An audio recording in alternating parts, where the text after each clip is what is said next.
দেশের মানুষের খাদ্য পুষ্টি নিশ্চিতে সরকার কাজ করছে বলে জানিয়েছেন প্রধানমন্ত্রী শেখ হাসিনা।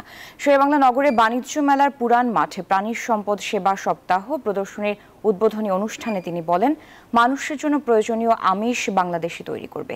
এ খাতেও স্বয়ংসম্পূর্ণ থাকবে দেশ।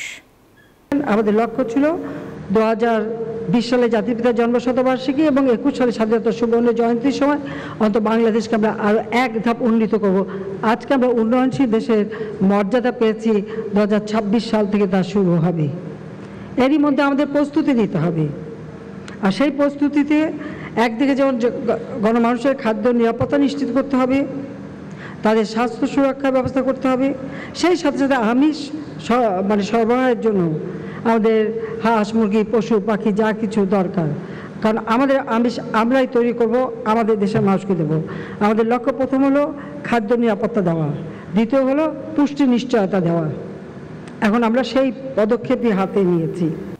বিকাশে কম খরচে ক্যাশ আউটের লিমিট বেড়ে 50,000, প্রিয় এজেন্টও 2টা।